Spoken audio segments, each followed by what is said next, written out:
Okay. To fulfill a request that I have received on the channel about evoking ourselves,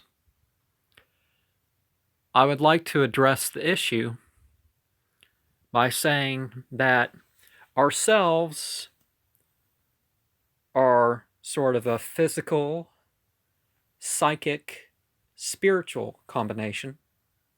Now, in the New Age, this is divided into, in one way of thinking, senses in the physical world, emotions,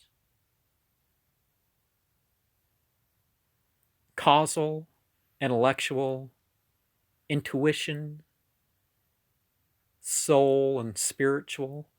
And this is through what we invoke and evoke. Invoke as in bringing down, and evoke coming out. So when we invoke or evoke, we got to do of ourselves. And in some mediums, like a dark mirror or another dark mirror, it's like dreaming. Just like our interpretation of other oracles is like dreaming. First is the psyche. And we should be honest that we tell ourselves all sorts of things. But we should take care of our bodies and work on our minds, not just wait for something spiritual to come and ignore the whole other thing. So, a successful evocation would, of course, be one where you change how you feel based on certain sights and sounds.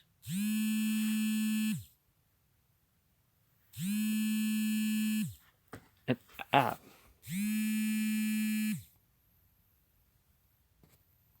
Sorry about that.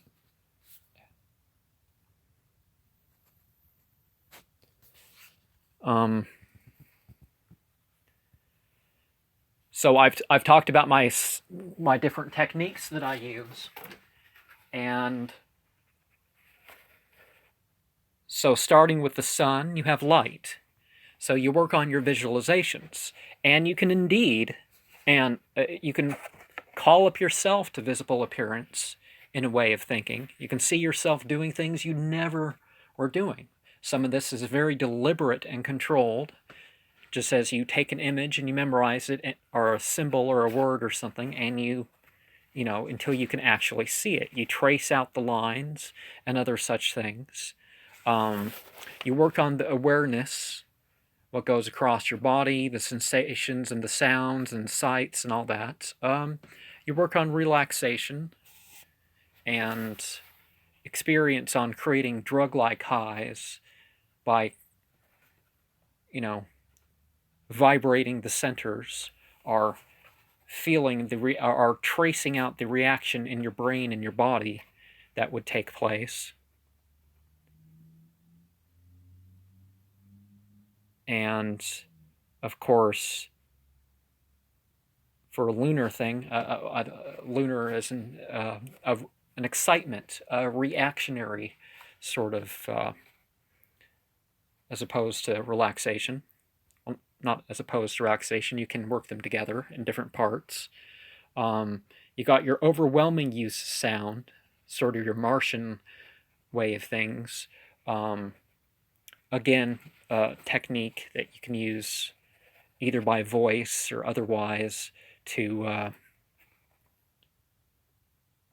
overwhelm your senses and produce another sense or produce another way of seeing things. And that's the reason for dividing into the physical, the psychic, and the spiritual, or it's a reason for dividing into the physical, the astral, the causal, the mental, the etheric, the soul, the spirit,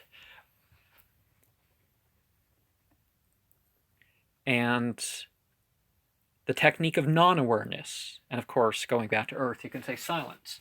So you can, oh, here's the sound, here's this that's going on. I'm going to shut the awareness of that off. So you work with the different techniques.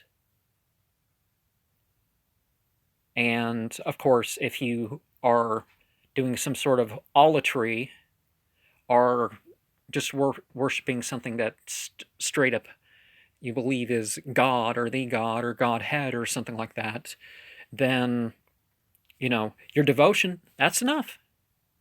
If you're doing stuff if you're practicing stuff to learn, that's enough. You're successful in your evocation and your invocation.